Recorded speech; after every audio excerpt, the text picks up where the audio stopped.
Ini adalah WBCQ, menghadirkan radio World's Last Chance kepada Anda dari Monticello, Maine, Amerika Serikat.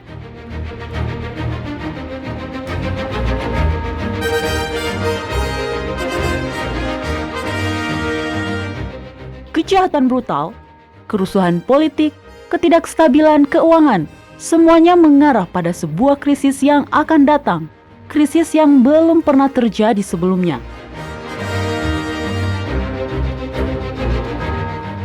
Tetaplah bersama Radio World's Last Chance untuk belajar cara Anda dapat bersiap secara rohani menghadapi apa yang berada di depan. Radio WLC mempersiapkan orang untuk menyambut Sang Juru Selamat yang segera kembali. Halo, selamat bergabung kembali di Radio WLC, di mana kami akan membagikan pesan-pesan kebenaran yang ada di dalam Kitab Suci. Bersama saya selaku pembawa acara Anda, Mario Nugraha. Dan juga bersama saya Doni Alexander. Terima kasih karena telah menjadikan program kami sebagai bagian dari hari-hari Anda. Baiklah, Doni, Anda tahu, ternyata ada sebuah kota di Amerika Serikat yang bernama Hell. Hell? Maksud Anda neraka? Tepat sekali. Wah. Ya, hanya saja kota ini kebetulan berada di negara bagian Michigan ya, yang berbatasan langsung dengan Kanada. Jadi, kota tersebut dipenuhi salju selama musim dingin. Amat banyak salju dan amat sangat dingin. Pastinya demikian, karena kalau tidak salah ingat, di tiga sisi perbatasannya Michigan dikelilingi oleh Great Lakes atau danau-danau besar yang ada di Amerika. Benar sekali. Ada ungkapan yang berbunyi, ketika neraka membeku. Artinya kurang lebih sama dengan ketika babi terbang. Iya, maknanya ini tidak akan pernah terjadi ya? Ya, nah rupanya Doni, dalam sekali musim dingin, neraka betul-betul membeku. Tapi neraka yang dimaksud adalah kota Hell di Michigan. Ya, dan itu menjadi ide yang bagus untuk layanan iklan, dengan gambar es yang menempel pada tanda "Selamat datang di kota Hell, Michigan". Ya, saya betul-betul ingin melihatnya loh, Mario. Ya, malah ada seorang perwira yang bertugas untuk merekrut prajurit yang ikut mengambil kesempatan untuk memanfaatkan lelucon tersebut, Doni. Dia mencetak foto tanda "Selamat datang kota" itu yang terkubur di dalam timbunan es dan salju, lalu menempelkannya di majalah dinding di dalam aula ruang makan dengan sebuah tanda yang bertuliskan, "Melakukan janji temu dengan orang-orang yang berjanji akan mendaftar ulang ketika neraka membeku". Nah, Mario, itu baru namanya rekrutmen yang kreatif ya? Iya. Tapi mungkin saja tidak berguna sih. Menurutku juga demikian, Doni ya. Dan ngomong-ngomong nih, itulah topik yang ingin saya bahas hari ini. Doktrin mengenai neraka menggambarkan bahwa neraka adalah tempat yang betul-betul menakutkan bila Anda memikirkannya secara seksama. Gagasan bahwa di sana kita akan dibakar hidup-hidup untuk selamanya adalah hal yang mengerikan. Tapi tentu saja ada beberapa orang Kristen yang menolak keberadaan neraka. Jadi, apa yang dikatakan dalam Alkitab mengenai neraka? Apakah bobot bukti yang ditemukan memang mendukung bahwa neraka itu ada? Saya berharap hari ini Anda bisa membagikan sedikit pencerahan mengenai topik tersebut, Doni. Ya, terima kasih Mario.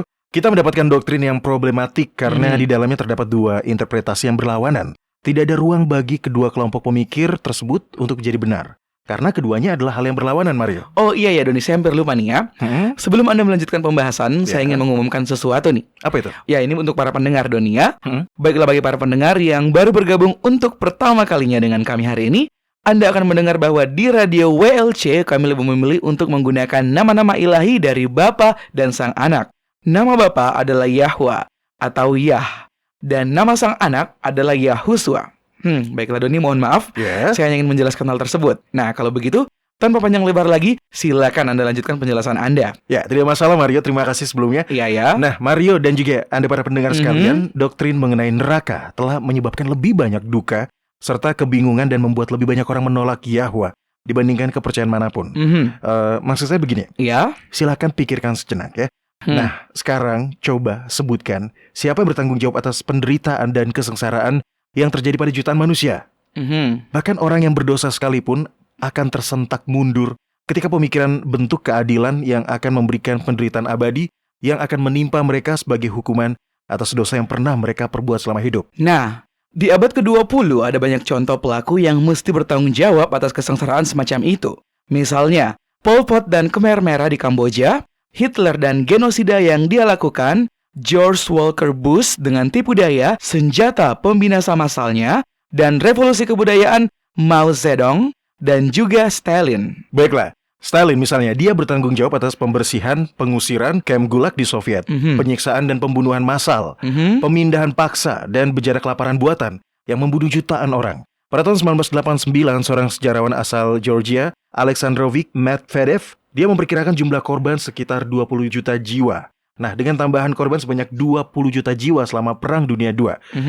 Ya, itu mungkin merupakan hitungan yang paling sedikit di antara sekian banyak hitungan. Alexander Solzhenitsyn sendiri memperkirakan jumlahnya mencapai 60 juta korban jiwa. Sedangkan politikus dan sejarawan Soviet lainnya, Alexander Yakovlev, memperkirakan sekitar 35 juta korban jiwa. Wow. Berapapun jumlah yang Anda percayai, tetap saja itu merupakan kematian yang begitu banyak. Ya, betul-betul jumlah yang sulit untuk ditentukan ya. Ya, benar. Tapi agar bisa menjelaskannya dengan lebih sederhana, mari kita ambil jalan tengah saja. Ya. Mari kita gunakan jumlah selisih antara 60 juta dengan 20 juta, yaitu 40 juta. 40 juta jiwa hilang, dan seluruh korban tersebut tidak menghilang begitu saja. Mereka kebanyakan melalui cara kematian yang menyakitkan, setelah mengalami penderitaan yang begitu hebat. Jadi bagaimana untuk membuatnya menjadi adil? Jika Stalin meski dihukum di neraka selama 1 tahun, untuk setiap nyawa yang dia renggut, maka dia akan dihukum selama 40 juta tahun.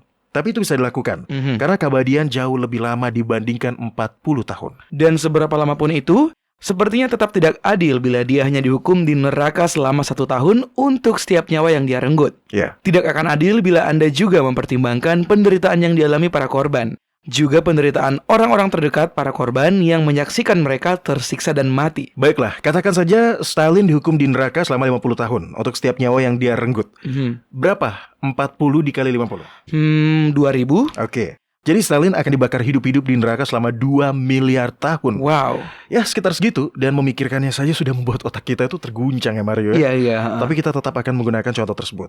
Nah, katakanlah setelah 2 miliar tahun Stalin dibakar hidup-hidup, keadilan telah ditegakkan. Tapi Stalin masih tetap terbakar. Oke, karena Yahwa juga merasakan apa yang kita rasakan, mungkin itu adalah hal yang adil. Jadi Stalin kembali dibakar hidup-hidup selama 2 miliar tahun, menderita di dalam kesengsaraan. Namun setelah total 4 miliar tahun, dia masih dibakar hidup-hidup. Dia masih berteriak dengan sengsara. Lalu 4 miliar tahun berlalu, lagi dan lagi. Dan lagi keadilan telah ditegakkan beberapa miliar tahun yang lalu, namun dia masih dibakar hidup-hidup, masih menderita. Seperti yang telah kita bahas, keabadian adalah periode waktu yang amat sangat lama. Jadi, pada titik apa keadilan berhenti dan balas dendam dimulai? Ya, saya tahu kita semua pernah diperlakukan dengan salah oleh orang lain. Tapi saya tidak bisa membayangkan siapapun di antara kita untuk mengharapkan takdir yang sedemikian rupa terjadi pada mereka. Ya, betul. Bahkan pada musuh terburuk kita pun. Saya tahu saya tidak bisa melakukannya. Ya, begitupun dengan saya, Mario. Ya. Bahkan sebagai makhluk yang dapat berbuat salah, sebagai manusia yang penuh dosa, kita tahu bahwa hukuman seperti itu tidaklah adil. Tapi tetap saja, jutaan umat Kristen percaya bahwa hal yang seperti itulah yang akan terjadi. Perbuatan yang sangat tidak adil dan kekejaman seperti itu telah membuat banyak orang untuk tidak hanya menolak doktrin, melainkan menolak Tuhan dari ajaran tersebut, karena mereka telah diajarkan bahwa hukuman seperti itulah yang akan diberikan atas nama keadilan. Dan hal seperti itu betul-betul bertentangan dengan karakter Yahwa yang digambarkan di dalam kitab suci. Maksud saya, tepat di sini, dalam kitab 1 Yohanes pasal 4 ayat 8 dikatakan, Yahwa adalah kasih, menghukum seseorang untuk menjalani penderitaan abadi sebagai ganjaran atas perbuatan dalam satu kehidupan bukanlah hal yang adil. Penting untuk diingat bahwa Yahwa adalah kasih dan adil. Dia adalah kombinasi yang sempurna dari kedua hal tersebut. Anda tidak bisa memiliki salah satunya saja. Dan kitab suci memang menyatakan bahwa Yahwa itu adil. Nah, Mario, silakan dibacakan kitab Yeremia pasal 9 ayat 23 hingga 24. Tentu saja. Beginilah firman Yahwa. Janganlah orang bijaksana bermegah karena kebijaksanaannya. Janganlah orang kuat bermegah karena kekuatannya. Janganlah orang kaya bermegah karena kekayaannya. Tetapi siapa yang mau bermegah, baiklah bermegah karena yang berikut. Bahwa ia memahami dan mengenal aku. Bahwa akulah Yahwa yang menunjukkan kasih setia, keadilan, dan kebenaran di bumi. Sungguh semuanya itu kusukai. Demikianlah firman Yahwa. Itu adalah poin yang penting ya. Lihat, dia tidak hanya adil, tapi dia menyukai keadilan. Yahwa tidak akan menghukum seorang untuk dibakar hidup-hidup selamanya, terlepas dari apapun yang orang tersebut lakukan selama periode kehidupan singkat di bumi. Saya setuju dengan Anda, Doni. Tapi ada beberapa ayat yang problematik di dalam Alkitab. Misalnya, dalam kitab Wahyu pasal 14 ayat 10 dan 11. Ayat-ayat inilah yang membuat banyak orang percaya dengan neraka yang akan membakar selamanya. Dan harus saya akui, memang kedengarannya seperti itu. Mari saya bacakan dan mungkin kemudian Anda bisa menjelaskan apakah maksud di dalamnya mengenai neraka. Baiklah, silakan Mario. Dalam kitab Wahyu pasal 14 ayat 10 dan 11 dikatakan, maka ia akan minum dari anggur murka Yahwa yang disediakan tanpa campuran dalam cawan murkanya. Dan ia akan disiksa dengan api dan belerang di depan mata malaikat-malaikat kudus dan di depan mata anak domba. Maka asap api yang menyiksa mereka itu naik ke atas sampai selama-lamanya. Dan siang malam mereka tidak henti-hentinya disiksa, yaitu mereka yang menyembah binatang serta patungnya itu, dan barang siapa yang telah menerima tanda namanya. Ya, penting untuk diingat bahwa ketika kita mempelajari sebuah topik dalam kitab suci, semua ayat lain mengenai topik tersebut juga mesti dipertimbangkan. Nah, perhatikan ayat-ayat tersebut. Lalu tanyakan pada diri Anda, di manakah bobot bukti yang telah Anda kumpulkan tersebut berada? Secara berulang-ulang di dalam kitab suci, kita mendapatkan banyak ayat yang menyatakan bahwa kematian adalah hukuman untuk dosa-dosa manusia. Sebab upah dosa ialah maut, tetapi karunia Yahwa ialah hidup yang kekal dalam Yahuswa, Tuhan kita. Ya, sepakat. Kitab Roma pasal 6 ayat 23, pernyataan yang sangat jelas bahwa kematian adalah sebuah konsekuensi atau ganjaran karena terus melakukan pemberontakan dengan keras kepala. Tapi itu bukan satu-satunya ayat yang mengatakan demikian. Nah, silakan dibacakan di Yehezkiel pasal 18 ayat 4. Silakan Mari. Baik, Yehezkiel pasal 18 ayat 4. Sungguh, semua jiwa aku punya, baik jiwa ayah maupun jiwa anak aku punya. Dan orang yang berbuat dosa, itu yang harus mati. Ada ayat yang lainnya lagi, ada di dalam kitab Pengkhotbah pasal 9 ayat 5. Oke. Karena orang-orang yang hidup tahu bahwa mereka akan mati, tetapi orang yang mati tak tahu apa-apa. Bahkan kenangan kepada mereka sudah lenyap. Nah, perhatikan dengan seksama. Di dalam kitab suci, tidak ada satu ayat pun yang mengatakan bahwa hukuman dari dosa adalah penyiksaan dalam kehidupan abadi. Hah? Tidak ada? Tidak ada sama sekali? Ya, neraka yang dimaksud di dalam kitab suci merupakan ganjaran bagi orang-orang jahat yang akan membawa mereka kepada kebinasaan mereka. Neraka bukanlah tempat di mana mereka sekedar melanjutkan hidup yang penuh dengan berbagai macam siksaan. Dalam kitab Maleakhi memberikan gambaran yang amat jelas mengenai hal ini, Mario. Sekali lagi, Mario boleh bantu saya bacakan sebuah kutipan ayat di kitab Maleakhi pasal 4 ayat 1 sampai ayat 3. Oke. Bahwa sesungguhnya hari itu datang, menyala seperti perapian, maka semua orang gegabah dan setiap orang yang berbuat fasik menjadi seperti jerami dan akan terbakar oleh hari yang datang itu. Firman Yahwa semesta alam, sampai tidak ditinggalkannya akar dan cabang mereka. Tetapi kamu yang takut akan namaku, bagimu akan terbit surya kebenaran dengan kesembuhan pada sayapnya. Kamu akan keluar dan berjingkrak-jingkrak. Kamu akan menginjak-injak orang-orang fasik, sebab mereka akan menjadi abu di bawah telapak kakimu. Pada hari yang kuucapkan itu, firman Yahwa semesta alam. Abu adalah yang tersisa ketika sesuatu telah terbakar habis, ya kan? Nah, Mario, selanjutnya tolong bacakan kutipan dari kitab Mazmur pasal 37. Sebab orang-orang yang berbuat jahat akan dilenyapkan. Karena sedikit waktu lagi, maka lenyaplah orang fasik. Jika engkau memperhatikan tempatnya, maka ia sudah tidak ada lagi. Sesungguhnya, orang-orang fasik akan binasa. Musuh Yahwa seperti keindahan padang rumput, mereka habis lenyap bagaikan asap. Nantikanlah Yahwa dan tetap ikutilah jalannya, maka ia akan mengangkat engkau untuk mewarisi negeri, dan engkau akan melihat orang-orang fasik dilenyapkan. Aku melihat seorang fasik yang gagah sombong, yang tumbuh mekar seperti pohon aras Libanon. Ketika aku lewat, lenyaplah ia. Aku mencarinya, tetapi tidak ditemui. Kejahatan yang paling buruk akan mendapatkan hukuman yang paling buruk pula. Hukuman yang paling buruk yang bisa diberikan adalah hukuman mati. Karena hal itu adalah sesuatu yang tidak dapat dibatalkan. Saya pernah membaca bahwa masih terdapat 58 negara yang masih memberlakukan hukuman mati. Dan hanya 4 negara industri yang masih menghukum mati para penjahat, yaitu Amerika Serikat, Jepang, Singapura, dan Taiwan. Sekali lagi, hukuman mati merupakan hukuman terburuk. Karena tidak ada jalan untuk kembali lagi. Bahkan tidak ada kemungkinan untuk pertobatan.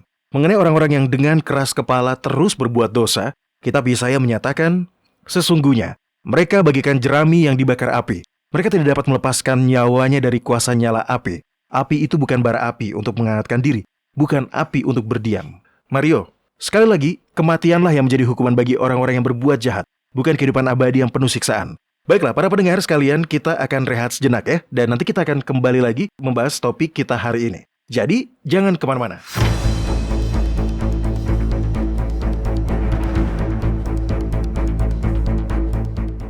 Anda mendengarkan radio World's Last Chance di WBCQ yang mengudara pada gelombang 31 meter di frekuensi 9330 kHz. Radio World's Last Chance mempersiapkan orang untuk menyambut Sang Juru Selamat yang segera kembali.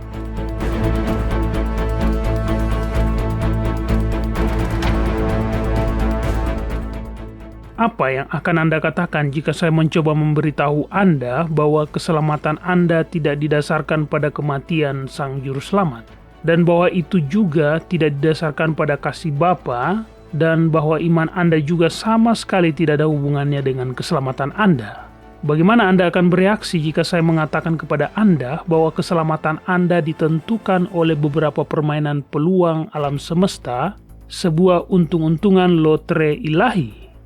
Baik, jika Anda tidak menertawai saya sambil berlalu, saya pikir Anda pasti akan berkata, "Kamu gila." Namun, mengejutkan, sepertinya banyak orang Kristen yang tulus percaya akan hal ini. Untuk mempelajari lebih lanjut, silakan kunjungi situs web kami, worldslastchance.com, dan baca artikel dengan judul Takdir, sebuah lotre ilahi. Sekali lagi, baca artikel dengan judul Takdir, sebuah lotre ilahi di worldslastchance.com.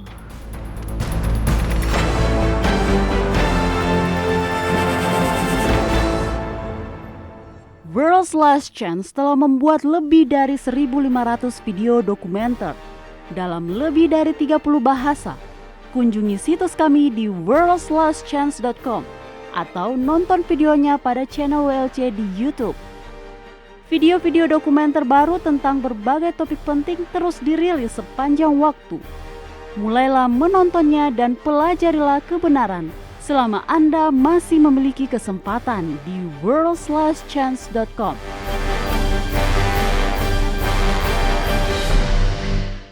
Baiklah para pendengar sekalian, kita telah kembali lagi dan hari ini kita sedang membahas topik mengenai neraka.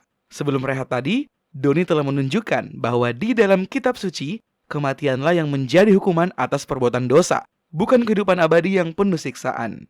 Nah Doni, saya sudah paham. Oke. Tapi dari manakah gagasan tersebut berasal? Dan bagaimana pendapat Anda mengenai ayat-ayat lain di dalam kitab suci yang membahas mengenai neraka? Doktrin mengenai kehidupan abadi mulai masuk di dalam kekristenan di sekitar abad kedua. Filosofi Yunani mulai bercampur dengan kekristenan. Dan secara tiba-tiba, Anda mulai mendengar istilah-istilah seperti keberadaan abadi dan keberadaan lanjutan.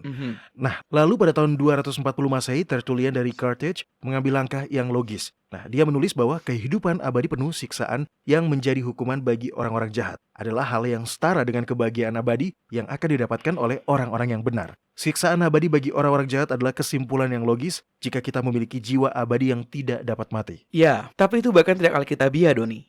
Dalam kitab 1 Timotius pasal 6, Paulus telah amat sangat jelas menegaskan bahwa hanya Yahwalah yang memiliki keabadian. Dalam ayat ini, Paulus mengatakan, "Dialah satu-satunya yang tidak takluk kepada maut, bersemayam dalam terang yang tak terhampiri. Seorang pun tak pernah melihat dia, dan memang manusia tidak dapat melihat dia. Baginya lah hormat dan kuasa yang kekal." Ya, saya tahu betapa sederhananya bila mereka membiarkan kitab suci apa adanya dan tidak mencampurnya dengan gagasan-gagasan penyembah berhala tersebut. Betul. Saya ingin membahas bagaimana sebenarnya neraka digambarkan di dalam kitab suci. Kita hanya bisa melihat sekilas permukaan ayat-ayat yang menetapkan bahwa hukuman terakhir bagi para orang-orang jahat, termasuk setan dan pelayan-pelayannya, adalah ketiadaan. Pada akhirnya, mereka tidak akan ada lagi. Bagi para pendengar sekalian, masih ada banyak lagi di situs kami mengenai pembahasan ini. Silakan dicek. Ada banyak video dan artikel yang menggali topik ini lebih mendalam. Tapi untuk saat ini, tidak bisa dihindari, kata neraka dapat ditemukan di dalam kitab suci. Apakah neraka itu bila itu bukan tempat yang terbakar selamanya seperti yang telah kita pahami sampai saat ini? Kata neraka di dalam Perjanjian Lama selalu berasal dari bahasa Ibrani Sheol. Kata Sheol muncul sebanyak 63 kali di dalam Perjanjian Lama. 32 kali diterjemahkan sebagai neraka. Dan 29 kali diterjemahkan sebagai kuburan. Dan 3 kali diterjemahkan sebagai lubang. Nah, apakah Anda ingat kisah Yusuf, Mario? Ketika saudaranya menjualnya sebagai budak dan memberitahu ayah mereka bahwa Yusuf telah dibunuh oleh hewan liar. Tahu kan? Iya, tahu. Dan pada saat itu Yakub berkata, "Aku akan berkabung sampai aku turun mendapatkan anakku ke dalam dunia orang mati." Nah, dunia orang mati adalah kuburan. Apakah menurut Anda kata kuburan pada ayat tersebut berasal dari kata Sheol? Ya, tidak tepat jika dia mengatakan, aku akan berkabung sampai aku turun mendapatkan anakku ke dalam api neraka yang membakar untuk selamanya, kan? Ya, tidak begitu tepat. Oke, ada banyak contoh lainnya di dalam kitab suci. Misalnya, kitab Ayub pasal 14 ayat 13 yang mengatakan, kiranya engkau menyembunyikan aku di dalam dunia orang mati, melindungi aku sampai murkamu surut dan menetapkan waktu bagiku, kemudian mengingat aku pula.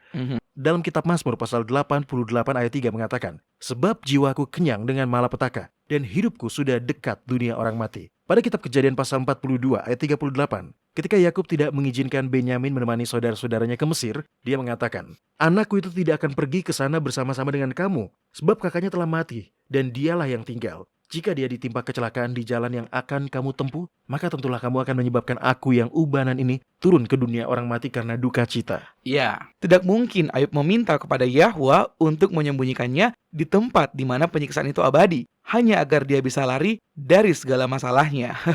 Ya, dan tidak satupun dari hal itu masuk akal apabila kita menambahkan konsep mengenai neraka yang terbakar selamanya, kan? Ya, tentu tidak. Dan kata yang sama yaitu Sheol pada kitab lain diterjemahkan neraka seperti dalam kitab Ulangan pasal 32 ayat 22 yang mengatakan, sebab api telah dinyalakan oleh murkaku dan bernyala-nyala sampai ke bagian neraka yang paling bawah. Api itu akan memakan bumi dengan hasilnya dan menghanguskan dasar gunung-gunung. Atau kitab Amsal pasal 15 ayat 24 yang mengatakan, jalan kehidupan orang berakal budi menuju ke atas supaya ia menjauhi neraka di bawah. Secara kiasan kata Sheol digunakan untuk menggambarkan kondisi keterpurukan atau bencana. Bukan hanya kematian. Iya, bisa saja disebabkan oleh hal lain, Mario. Baik kemalangan atau dosa ataupun penghakiman oleh Yahwa. Kamus Alkitab Strong terbaru mengatakan, Sheol adalah dunia bawah. Kata tersebut tidaklah digunakan dalam satu kutipan ayat sebagai hukuman setelah kebangkitan. Betulkah itu, Doni? Baiklah, saya rasa itu sudah memberikan pemahaman baru yang lebih jelas, bukan begitu? Ya, bila Anda menyempatkan waktu untuk melihat setiap penggunaan kata Sheol, neraka, kuburan, atau dunia orang mati, lubang, di dalam perjanjian lama, maka Anda akan melihat dengan jelas bahwa kata tersebut hanyalah merujuk pada kondisi kematian baik dan buruk. Itu saja. Doktrin perjanjian lama mengenai neraka bukanlah doktrin mengenai hukuman abadi. Hal semacam itu tidak ada di dalam keyakinan-keyakinan perjanjian lama. Baiklah, tapi bagaimana dengan perjanjian baru? Nah, ada 3 kata di dalam perjanjian baru yang diartikan sebagai neraka. Nah, ketiga kata tersebut adalah Hades dan Tartarus yang merupakan bahasa Yunani. Dan kata Gehenna dalam bahasa Yunani yang merupakan bentuk lain dari kata Ge dan Hinnom yang berasal dari bahasa Ibrani yang berarti lembah Hinnom. Nah, kata Hades ditulis 11 kali di dalam perjanjian baru, di mana kata ini diartikan sebagai kuburan sebanyak 1 kali dan neraka sebanyak 10 kali. Pada tahun 1855, Thomas Thayer menuliskan buku Asal-Usul dan Sejarah Ajaran mengenai Penghukuman Kekal. Di situ dia menjelaskan penggunaan kata Hades di dalam perjanjian baru, di mana Thayer mengutip seorang sarjana terhormat lainnya yang berkata, mungkin akan lebih menguntungkan bila pertama-tama kita mempertimbangkan apa yang dikatakan seorang pelajar ortodoks tersukses mengenai hal ini. Ya, menurut penilaian saya, kata Dr. Campbell, kata ini tidak akan pernah diartikan neraka di dalam kitab suci. Setidaknya dalam artian di mana kata tersebut secara universal dipahami oleh umat Kristen. Di dalam perjanjian lama, kata yang dimaksud adalah kata Sheol, yang menandakan keadaan mati pada umumnya, tanpa mempertimbangkan baik atau buruknya sifat orang tersebut, tanpa mempertimbangkan kebahagiaan atau kesengsaraan mereka. Amat jelas terlihat bahwa baik di dalam versi Septuaginta maupun versi baru dari perjanjian lama, kata Hades tidak memiliki arti yang setara dengan kata neraka bila digunakan dalam istilah kekristenan. Bagaimana dengan penggunaan kata Tartarus, Doni? Sebenarnya hanya ada satu penggunaan kata Tartarus di dalam perjanjian baru dan di situ kata ini diterjemahkan sebagai neraka. Ya, mungkin Anda bisa membacakannya di kitab 2 Petrus pasal 2 ayat 4. Silakan Mario. Tentu saja. Di sini dikatakan, sebab jikalau Yahwa tidak menyayangkan malaikat-malaikat yang berbuat dosa tetapi melemparkan mereka ke dalam neraka, dan dengan demikian menyerahkannya ke dalam gua-gua yang gelap untuk menyimpan mereka sampai hari penghakiman. Kata itu sendiri berasal dari paham kekafiran dan mitologi Yunani. Sudah jelas, Petrus tidak bermaksud untuk mengajari para kafir mengenai neraka seperti yang telah dilakukan oleh Yahuswa ketika dia menggunakan perumpamaan mengenai orang kaya dan Lazarus untuk menggambarkan pentingnya berserah diri kepada Yahwa ketika kita masih hidup dan tidak menunda untuk melakukannya. Fungsi kiasan kata itulah yang secara sederhana mempresentasikan kebinasaan yang akan menimpa mereka dikarenakan pemberontakan dan ketidakpatuhan mereka. Baiklah Doni, itu betul. Kita memang terkadang berbicara secara kiasan. Pasti Anda tahu. Seperti seorang anak yang mengatakan, oh tidak, ayah akan membunuh saya bila saya tidak melakukan pekerjaan rumah saya. Anak itu tidak bermaksud bahwa ayahnya akan betul-betul membunuhnya. itu hanya kiasan. Jadi, ya, adalah sebuah kesalahan untuk mengartikannya secara langsung ketika seseorang berbicara kiasan. Jadi Doni, selanjutnya, bagaimana dengan kata Gehenna? Oke, kata tersebut selalu diterjemahkan sebagai neraka. Nah, kata itu digunakan sebanyak 12 kali dalam Perjanjian Baru. Artinya yaitu lembah Hinom. Di tempat itulah di mana para pemimpin bangsa Israel yang murtad melakukan pengorbanan kepada sang dewa Molok. Dan bukan hanya binatang yang dijadikan kurban. Mereka juga akan mengorbankan anak mereka sendiri. Perbuatan itu pun akhirnya dilarang di bawah pemerintahan Yosia, dan daerah yang disebutkan pun dianggap sebagai kekejian. Orang-orang akan membuang bangkai binatang di sana, juga jasad para kriminal yang telah dieksekusi. Agar aroma lembah tersebut tidak mengkontaminasi udara di sekelilingnya, nah mereka akan terus membakar jasad-jasad dan kotoran yang ada di lembah tersebut. Jadi, pada akhirnya setiap hukuman berat, khususnya hukuman yang mengakibatkan kematian ya, itu akan digambarkan dengan kata Gehenna atau neraka. Adalah hal yang sepenuhnya tidak konsisten untuk menggunakan makna modern kata neraka untuk merujuk kepada kata Gehenna yang ada di dalam Perjanjian Baru. Baik Doni, sebelum Anda melanjutkannya, izinkan saya untuk menyampaikan satu poin. Begini, Kitab Kisah Para Rasul mencatat sejarah awal gereja Kristen. Kitab ini mencatat sekitar 30 tahun perjalanan kekristenan setelah diangkatnya Yahusua. Namun dalam periode waktu itu, kata Gehenna tidak pernah digunakan satu kali pun.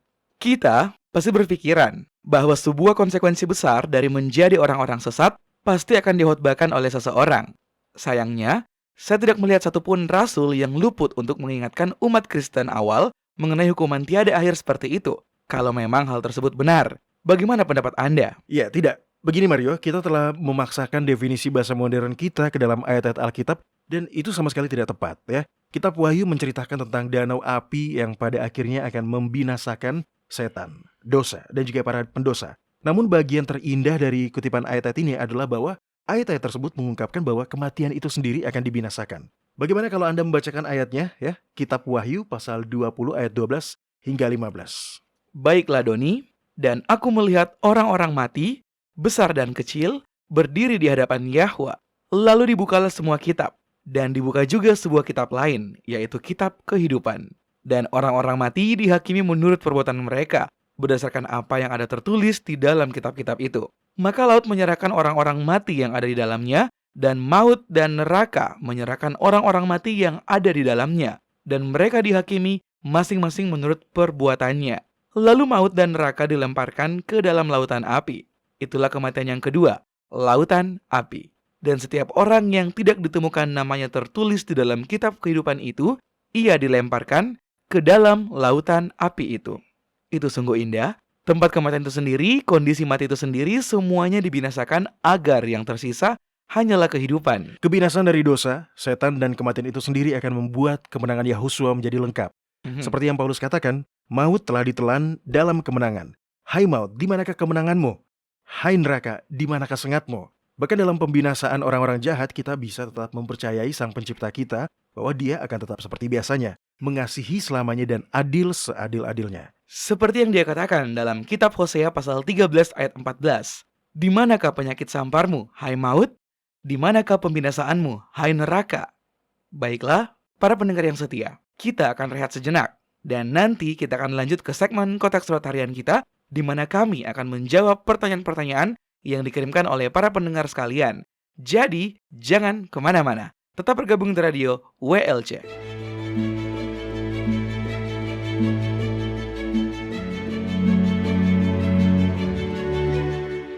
Anda menyukai apa yang Anda dengar? Kunjungi situs kami di worldslastchance.com untuk mendengarkan episode-episode lain dari program radio kami. Radio World's Last Chance mempersiapkan orang untuk menyambut Sang Juru Selamat yang segera kembali.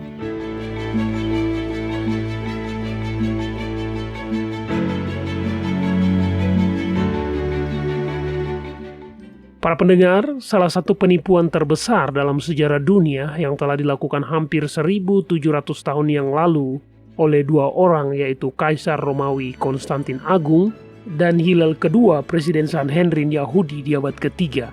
Tindakan-tindakan yang dilakukan oleh kedua orang ini terus-menerus mempengaruhi seluruh dunia hingga hari ini. Setiap orang dari setiap bangsa, termasuk setiap agama, telah dipengaruhi oleh tindakan-tindakan mereka. Banyak orang telah disesatkan. Bagaimana dengan Anda? Apakah Anda telah tertipu juga? Kunjungilah situs web kami dan pelajarilah hal ini di worldslastchance.com. Jangan tertipu. Pelajarilah kebenaran di worldslastchance.com.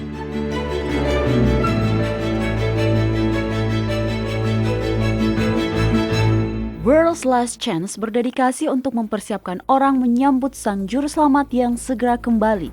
Acara siaran radio harian kami tersedia dalam 7 bahasa berbeda dari seluruh dunia dan masih banyak bahasa-bahasa lain lagi yang akan mengudara. Video-video dan artikel-artikel kami telah diterjemahkan ke dalam lebih dari 30 bahasa berbeda. Dan kami tidak hanya fokus pada salah satu poin pengajaran. Kami bersedia untuk bekerja sama dengan surga untuk membawa semua kebenaran ke dunia. Artikel-artikel dan video-video kami mencakup berbagai topik-topik penting pada pertumbuhan dan pembangunan dari perjalanan kekristenan. Kami menghadirkan materi yang mencakup kesalehan praktis di dalam kehidupan sehari-hari, doktrin Alkitabiah yang benar-benar hanya didasarkan pada firman Yahwa, kalender Sang Pencipta, dan nubuatan akhir zaman yang penting untuk Anda ketahui. Kami bahkan membahas berbagai macam angin pengajaran yang palsu yang telah digunakan oleh setan untuk menipu banyak orang, dan mengungkapkan mengapa itu salah dan apa yang benar berdasarkan Alkitab. Kunjungilah kami hari ini di worldslastchance.com. Pelajarilah kebenaran di hari-hari terakhir ini.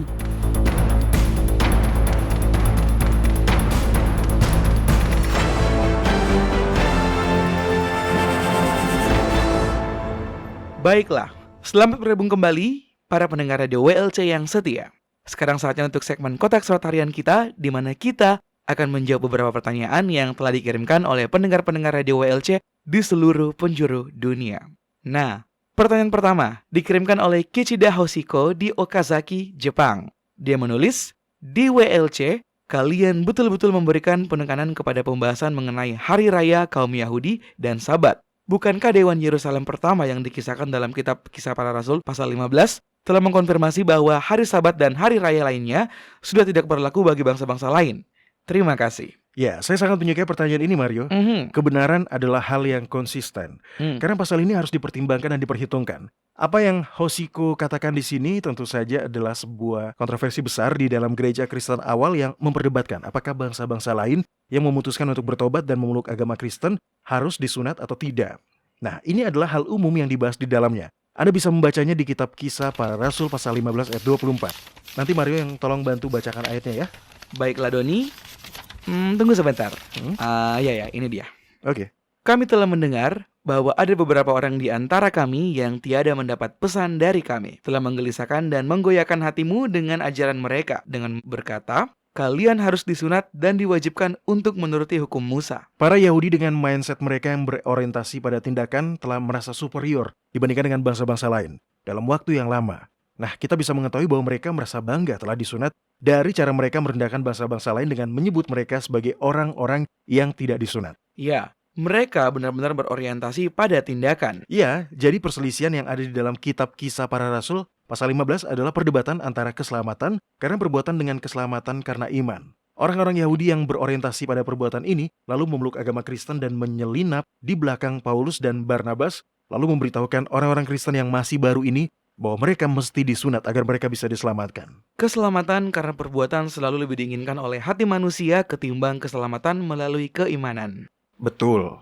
Para rasul membahas permasalahan tersebut, namun mereka paham bahwa penyunatan adalah bagian dari sistem lama mengenai pengorbanan darah yang dianggap sama dengan kematian Sang Juru Selamat. Jadi mereka mengirimkan sebuah respon cukup panjang. Jadi mari kita bacakan saja penutupnya, ayat 28 dan 29 dari kitab Kisah Para Rasul pasal 15. Sebab adalah keputusan dari Roh Kudus dan keputusan kami, supaya kamu jangan ditanggungkan lebih banyak beban daripada yang perlu ini. Kamu harus menjauhkan diri dari makanan yang dipersembahkan kepada berhala, dari darah, dari daging binatang yang mati dicekik, dan dari percabulan. Jikalau kamu memelihara diri dari hal-hal ini, kamu berbuat baik. Sekianlah, salam. Ini adalah dasar dari pertanyaan Hoshiko tadi. Dia menanyakan, mengapa WLC mengatakan bahwa hukum tersebut masih berlaku? Mengapa kalian selalu menekankan soal hari Sabat dan hari-hari raya lainnya? Ketika bahkan para rasul yang dikisahkan dalam ayat ini mengatakan bahwa yang mesti kita lakukan hanyalah tidak memakan daging yang mati karena tercekik dan dipersembahkan kepada berhala dan tidak melakukan percabulan. Secara mendasar, itu merupakan daftar pendek dari hal-hal yang harus dilakukan bangsa-bangsa lain, Doni. Ya, tepat sekali. Daftar pendek dari tugas bangsa-bangsa lain ya. Jadi mengapa WLC menambahkannya? Ayat ini sering dikutip sebagai bukti bahwa hukum Musa dalam Perjanjian Lama termasuk mengenai hari-hari raya tidaklah berlaku bagi bangsa-bangsa lain. Namun jika kita melihat keseluruhan pasal tersebut, kita akan melihat bahwa pemahaman itu adalah keliru. Baiklah, silakan jelaskan lebih lanjut. Oke, pertama-tama mari kita lihat ayat 10. Mario tolong bacakan dan kalau bisa tolong mulai dibacakan dari ayat 8. Di dalam ayat-ayat ini Petrus sedang berbicara dan berdebat menentang keharusan para bangsa-bangsa lain untuk disunat. Anda sudah mendapatkan ayatnya, Mario? Kalau sudah dapat, silakan dibacakan. Oke, ya ini saya sudah dapat nih, Doni ya. Di sini dikatakan, dan Yahwa yang mengenal hati manusia telah menyatakan kehendaknya untuk menerima mereka, sebab ia mengaruniakan Roh Kudus juga kepada mereka, sama seperti kepada kita. Dan ia sama sekali tidak mengadakan perbedaan di antara kita dengan mereka, sesudah ia menyucikan hati mereka oleh iman. Nah, tepat di 2 ayat itu kita telah mendapatkan bukti bahwa penyunatan sudah bukan merupakan syarat yang mengikat lagi setelah Yahusua disalib. Mengapa?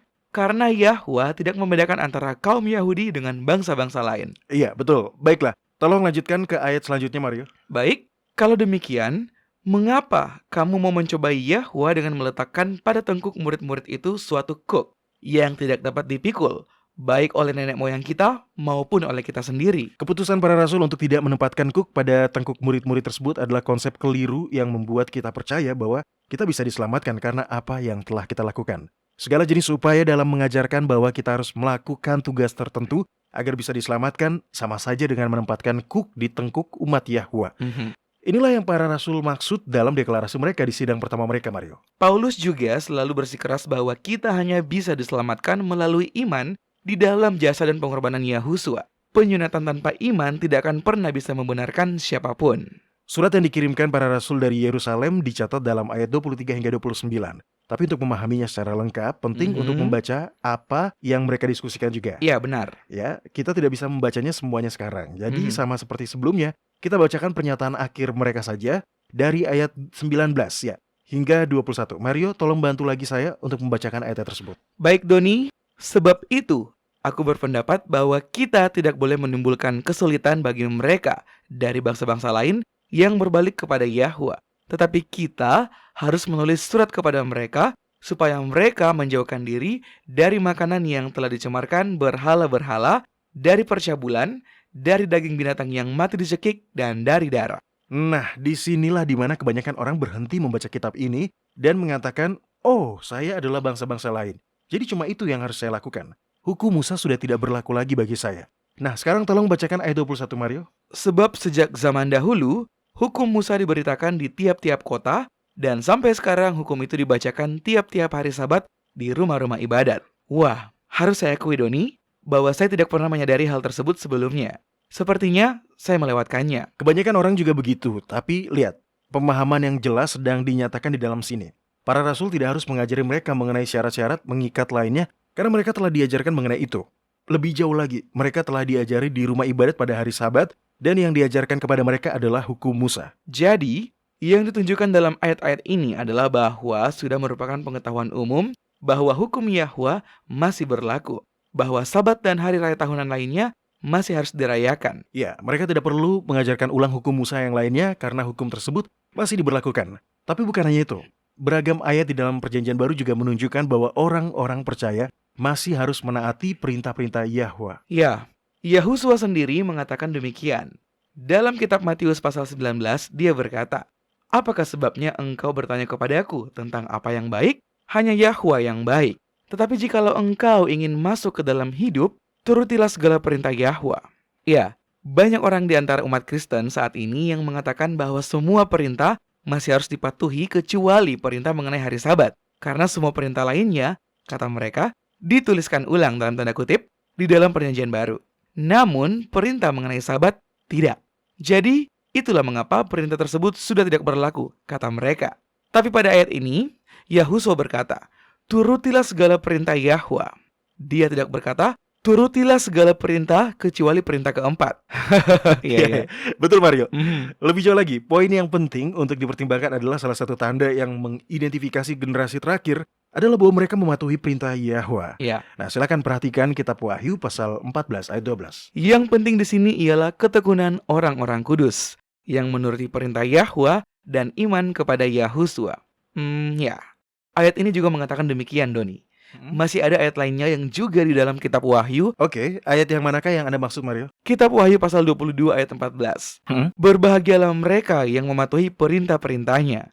Mereka akan memperoleh hak atas pohon-pohon kehidupan dan masuk melalui pintu-pintu gerbang ke dalam kota itu. Ya, itu sudah sangat jelas. Jadi, semua bukti-bukti ini telah menunjukkan bahwa para rasul tidak membedakan aturan antara bangsa-bangsa lain dengan orang-orang Yahudi. Seperti yang dikatakan pada ayat 8, Yahwa tidak membedakan antara orang-orang Yahudi dengan bangsa-bangsa lain, oleh karena itu para rasul juga tidak akan pernah membedakan mereka. Baiklah, sekarang waktunya untuk pertanyaan kedua, Doni. Cukup singkat. Frank Marini di Paterson, New Jersey mengatakan, di bagian mana di dalam Alkitab yang menjelaskan mengenai cara kerja penanggalan kalender bulan? Bisakah Anda memberikan ayatnya? Itu adalah pertanyaan yang hebat, tapi apakah menggantungkan teologi seseorang yang berdasarkan satu teks saja merupakan hal yang sesuai dengan ajaran Yahwa? Di dalam kitab Yesaya pasal 28, kita diperintahkan untuk harus ini, harus itu, mesti begini, mesti begitu, tambah ini, tambah itu. Itu adalah prinsip penting yang mesti diingat ketika kita mempelajari kitab suci. Ya, misalnya begini nih Mario.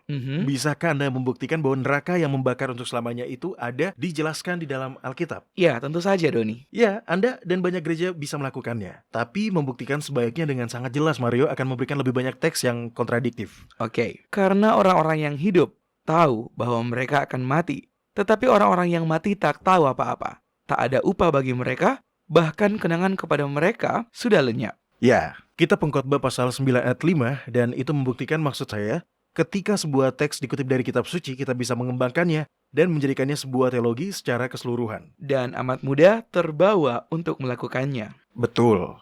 Kebenaran selalu sesuai dengan bobot bukti-bukti yang ada. Anda bisa mempercayai Yahwa untuk menjaga Anda ketika mempelajari gagasan-gagasan baru dengan pikiran yang terbuka. Saya ingin menambahkan sesuatu, Doni. Ya. Kita bisa memungut petunjuk-petunjuk mengenai cara kerja kalender lunisolar dari beragam teks Alkitab yang berbeda. Tapi tak ada satu ayat khusus yang menjelaskan semua aturan penanggalan. Alasannya cukup sederhana. Karena penanggalan adalah sesuatu yang dianggap pengetahuan umum. Alkitab berisi kitab-kitab nyanyian, puisi, nubuatan, dan sejarah.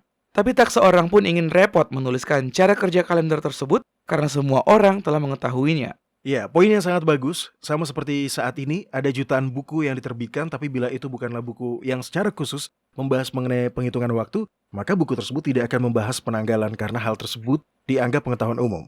Semua orang telah mengetahui cara kerjanya. Memang tidak menyenangkan, Doni, ya, tapi hey, begitulah hidup. Ya. Baiklah, para pendengar sekalian, sekian segmen Kotak Surat Harian kita untuk hari ini. Bagi para pendengar yang masih memiliki pertanyaan atau komentar, kami menantikan kabar Anda. Silakan kunjungi situs kami di worldslastchance.com. Pilih bahasa Indonesia dan klik hubungi kami. Nah, jika kami tidak sempat untuk menjawab pertanyaan Anda secara langsung melalui siaran radio ini, maka silakan melihat bagian tanya jawab di situs kami.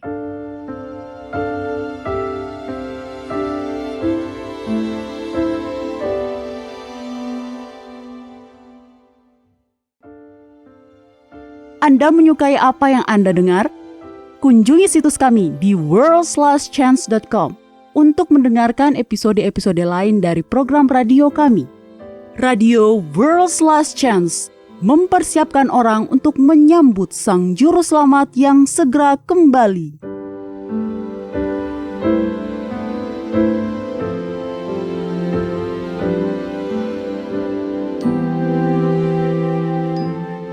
Halo, ini adalah Elohim Mikarov dengan janji harian Anda dari firman Yahwa. Kembali pada hari-hari perburuan emas di Amerika yang terkenal dengan istilah American Wild West, seorang pria merasa bahwa dia telah beruntung karena telah menemukan endapan emas yang begitu luas sehingga membuatnya terkejut. Diyakini bahwa dia telah menemukan endapan emas terbesar dalam sejarah. Pria tersebut dengan segera bergabung dengan keponakannya, seorang pria muda yang bernama R.U. Derby. Bersama-sama kedua pria tersebut meminjam uang dari teman dan keluarga untuk membeli peralatan yang diperlukan untuk menambang biji emas tersebut. Setelah mobil pengangkut biji emas pertama dikirim ke pabrik peleburan, Kedua pria tersebut berpikir bahwa mereka memiliki salah satu tambang emas terkaya di negara bagian Colorado. Dengan beberapa mobil pengangkut biji emas lagi, maka mereka bisa melunasi utang-utang mereka. Setelah itu, mereka akan menjadi dua orang terkaya di Amerika. Namun, impian mereka akan kekayaan dan kejayaan melayang setinggi dan selebar langit barat. Entah kenapa, biji-biji emas itu menghilang. Dengan putus asa, kedua pria itu mengebor, mencoba mencari biji-biji emas lainnya, tetapi mereka tidak lagi menemukannya. Itu adalah kekecewaan yang menghancurkan. Bukan hanya menghancurkan secara finansial, tetapi juga karena mereka masih berutang kepada teman dan keluarga mereka. Akhirnya, dengan putus asa, Derby dan pamannya memutuskan untuk berhenti begitu saja. Mereka menjual semua mesin kepada seorang tukang loak seharga beberapa ratus dolar dan kembali ke timur. Tukang loak tersebut bukannya segera menjual kembali mesin itu, dia malah memanggil seorang insinyur pertambangan untuk memeriksa tambang tersebut. Setelah memeriksa tambang, insinyur tersebut menjelaskan bahwa pemilik sebelumnya telah gagal karena mereka tidak memahami garis patahan. Menurut perkiraannya, biji-biji emas akan dapat ditemukan kembali sekitar 1 meter dari tempat di mana para pria sebelumnya berhenti melakukan pengeboran. Dan benar saja, hanya beberapa meter dari tempat Derby dan pamannya menyerah, pemilik baru itu menemukan emas lagi. Dia mengambil biji emas senilai jutaan dolar dari tambang itu. Sementara Derby dan pamannya berjuang bertahun-tahun untuk membayar kembali setiap dolar yang mereka pinjam. Ini adalah pelajaran yang sangat sulit bagi Derby, tetapi itu adalah pelajaran yang akan tetap dia kenang sepanjang hidupnya. Teringat bahwa dia kehilangan banyak emas dengan menyerah hanya 1 meter terlalu cepat, Derby berkata pada dirinya sendiri, "Saya berhenti hanya 3 kaki dari emas. Saya tidak akan pernah menyerah lagi hanya karena seseorang berkata tidak." Tekad untuk berhasil dan tidak pernah menyerah menjadikan seorang R.U. Derby menjadi salah satu maklar asuransi paling sukses di negara tersebut. Derby termasuk dalam kumpulan sedikit orang yang berjumlah kurang dari 50 orang yang berhasil menjual lebih dari $1 juta asuransi jiwa setiap tahun. Dia telah belajar dari pengalamannya yang keras untuk tetap teguh pada tujuannya, sehingga dia tidak akan pernah lagi berhenti dan menyerah. Para pendengar, kita juga memiliki sebuah tujuan, yaitu kehidupan kekal bersama Pencipta kita. Kitab Ibrani pasal 10 menguatkan kita. Sebab itu janganlah kamu melepaskan kepercayaanmu karena besar upah yang menantinya. Sebab kamu memerlukan ketekunan supaya sesudah kamu melakukan kehendak Yahwa, kamu memperoleh apa yang dijanjikan itu. Sebab sedikit, bahkan sangat sedikit waktu lagi, dan Ia yang akan datang sudah akan ada tanpa menangguhkan kedatangannya. Para pendengar, sebanyak apapun beban Anda dapat sepenuhnya bersandar pada janji-janji itu. Janji-janji tersebut tidak akan pernah mengecewakan Anda. Tapi apapun yang Anda lakukan, jangan menyerah. Upah yang dijanjikan akan diterima oleh semua orang yang setia sampai akhir. Kepada kita telah diberikan janji-janji yang besar dan berharga. Majulah dan mulailah mengaminkannya.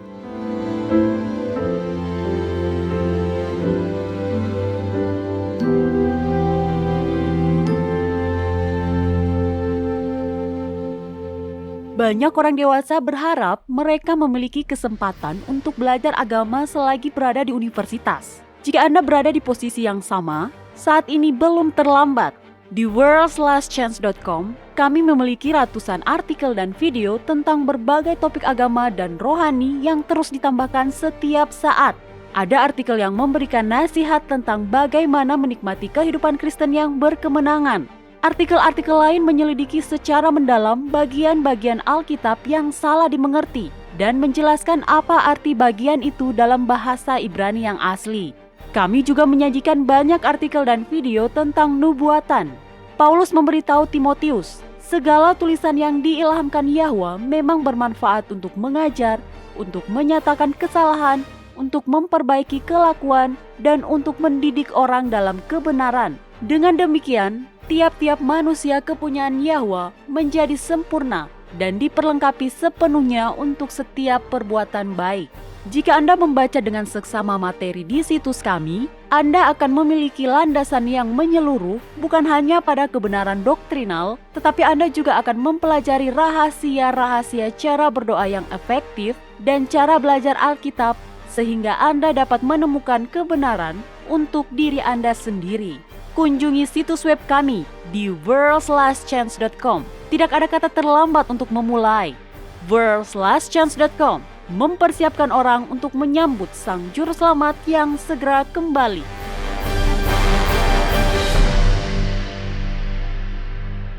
Harus saya akui, banyaknya cara yang dilakukan iblis untuk menipu dan menyebabkan rasa sakit bagi manusia selalu membuat saya terkagum-kagum. Bayangkan saja, gagasan tentang neraka menyebutkan bahwa bila orang yang Anda kasihi menjadi sesat, dia akan dibakar di neraka selamanya. Itu gila. Bahkan saya tidak akan pernah mengharapkan hal tersebut terjadi pada musuh terburuk saya, apalagi kepada orang-orang terkasih. Dan gagasan tersebut ingin kita percaya bahwa Sang Pencipta yang Maha Mengasihi, yaitu Bapa, mau melakukan hal tersebut kepada anak-anaknya. Kejahatan dalam doktrin semacam itu betul-betul merusak pikiran kita. Betul-betul merusak pikiran kita. Karena bahkan nurani kita mengenai hal-hal yang baik dan yang buruk pun merasa ketakutan terhadap ketidakadilan yang ada dalam ajaran mengenai neraka tersebut. Bagaimana mungkin kesalahan-kesalahan yang diperbuat selama menjalani satu kehidupan, tidak peduli betapa buruknya, dianggap setara dengan penderitaan yang tak berujung untuk selamanya? Anda benar. Hal semacam itu tidak sesuai dengan apa yang kita ketahui mengenai sifat-sifat Yahwa. Nah, kabar baiknya adalah doktrin mengenai neraka yang membakar selamanya bukanlah hal yang benar. Kita bisa mempercayai kasih Yahwa untuk kita semua. Hal ini mengingatkan saya pada kisah Yunus. Anda tahu, Yunus akhirnya tiba di kota Niniwe. Dia berjalan mengelilingi kota tersebut dan memberitahukan kepada orang-orang bahwa mereka akan dibinasakan dalam waktu 40 hari karena kejahatan yang mereka perbuat. Akhirnya 40 hari berlalu dan orang-orang itu bertobat. Dan Yahwa pun memaafkan kota tersebut. Tapi apakah hal tersebut membuat Yunus merasa senang? Oh, tidak, Mario. Dia lebih menginginkan musuh Israel ini untuk dibinasakan. Dia betul-betul mengeluh kepada Yahwa bahwa Yahwa terlalu pengasih. Dia mengatakan, "Lihat kan, sudah kubilang. Inilah sebabnya saya tidak ingin datang ke tempat ini." Luar biasa kan, ya kan? Iya, tapi yang amat saya sukai adalah respon Yahwa. Pada ayat terakhir kitab Yunus, dia berkata kepada Yunus, "Bagaimana tidak aku akan sayang kepada Niniwe, kota yang besar itu, yang berpenduduk lebih dari 120.000 orang, yang semuanya tak tahu membedakan tangan kanan dan tangan kiri dengan ternaknya yang banyak." Itulah isi hati Bapa yang sebenarnya kan? Iya, itu adalah sifat-sifatnya yang sebenarnya. Karena dia menambahkan, dan ternaknya yang banyak. Kita tidak menduga bahwa Yahwa peduli pada orang-orang, tapi nyatanya dia peduli. Dan dia juga bahkan tidak ingin membunuh hewan-hewan. Itulah yang Maha Kuasa yang kita sembah. Dan dia adalah Bapa yang penuh kasih. Mendengarkan Anda membahas hal tersebut mengingatkan saya pada kitab 2 Petrus pasal 3 ayat 9 yang berkata, Yahwa tidak lalai menepati janjinya, sekalipun ada orang yang menganggapnya sebagai kelalaian. Tetapi dia sabar terhadap kamu, karena dia menghendaki supaya jangan ada yang binasa, melainkan supaya semua orang berbalik dan bertobat. Dia tidak menghendaki seorang pun dari kita untuk binasa. Seperti itulah Sang Pencipta Maha Pengasih yang kita sembah. Seperti yang Anda katakan, dia adalah Bapa kita, dan dia mengasihi kita. Amin. Amin.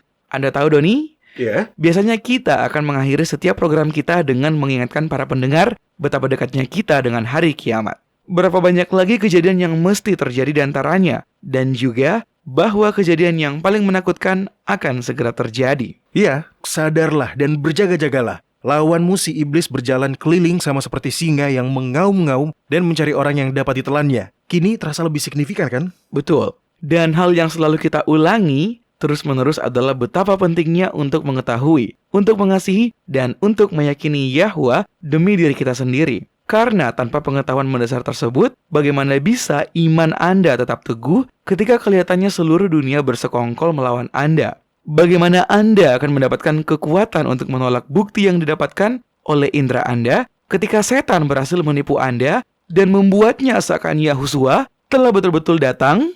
Bila saat itu tiba, apakah Anda akan memiliki iman dan keberanian untuk berpegang teguh hanya pada firman Yahwa dan menyadari bahwa kata-kata yang dikeluarkan dari mulutnya tidak sejalan dengan firman Yahwa? Dan karenanya, orang tersebut pasti bukan Yahusua yang sebenarnya. dia adalah seorang penipu. Nah, berapa banyak di antara kita yang bahkan tahu bahwa firman Yahwa itu telah cukup untuk mengetahui apa yang diperbolehkan dan apa yang tidak diperbolehkan? Tidak cukup banyak. Saya tahu, saya pun masih kurang baik. Ya, kita semua bisa melakukannya. Daud berkata, "Dalam hatiku aku menyimpan janjimu, supaya aku jangan berdosa terhadap engkau." Kita harus mempelajari kitab suci sendiri. Bukan hanya agar kita mendapatkan janji yang akan membuat kita terselamatkan, tetapi juga agar kita dapat mempelajari mana yang benar dan mana yang keliru, sesuai dengan ajaran Yahwa. Anda benar, Doni. Tapi itulah yang kita maksud. Berapa banyak orang yang percaya bahwa sang penguasa yang penuh dendam ini akan menepati janjinya? Lupakanlah itu. Berapa banyak orang yang akan mengenalnya dengan baik bila mereka beranggapan bahwa dia adalah pribadi yang kejam, begitu jahat dan tak kenal ampun? Menurut pendapat saya, itulah yang menjadi motif yang sebenarnya di balik doktrin mengenai neraka yang terbakar selamanya ini. Bila setan dapat membuat orang-orang percaya bahwa itu adalah sifat Yahwa, maka orang-orang tidak akan pernah mau mengenal Yahwa demi diri mereka sendiri. Ya, Anda benar, Mario. Karena dalam hal keselamatan, apa yang kita ketahui tidak akan setara dengan siapa yang kita kenali. Dan bila orang tua, para guru, para pendeta, dan pastor kita mengajari kita sesuatu yang keliru, yang memberikan kita pemahaman yang tidak tepat mengenai kasih Bapa, maka hal tersebut bisa menjauhkan kita darinya. Dan yang mesti kita lakukan adalah terus mendekatinya, mempercayai bahwa dia mengasihi kita, terlepas dari semua hal yang dia ketahui tentang kita, dan percayalah, dia tahu segalanya. Dan meskipun demikian, dia masih mengasihi kita dengan kasih yang tak terhingga. Di dalam kitab Yesaya pasal 28 terdapat sebuah ayat yang memberikan kita fakta mengenai sifat Yahwa yang mengejutkan. Di dalam ayat tersebut dikatakan, "Sebab Yahwa akan bangkit seperti di gunung Perasim. Dia akan mengamuk seperti di lembah dekat Gibeon untuk melakukan perbuatannya, ganjil perbuatannya itu.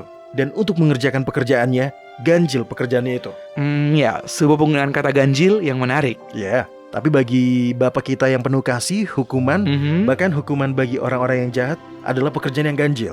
Itu bukanlah sesuatu yang dia sukai karena dia adalah kasih. Ya. Saya tahu waktu kita sudah hampir selesai, oleh karena itu saya ingin memberikan sebuah himne yang indah. Isinya, andaikan laut tintanya dan langit jadi kertasnya, andaikan ranting kalamnya dan insan pun pujangganya, takkan genap mengungkapkan kasih mulia, dan langit pun takkan cukup memuat kisahnya.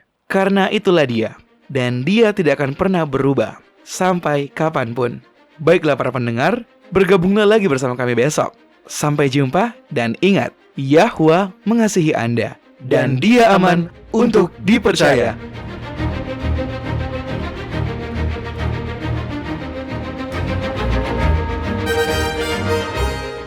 Anda baru saja mendengarkan Radio WLC.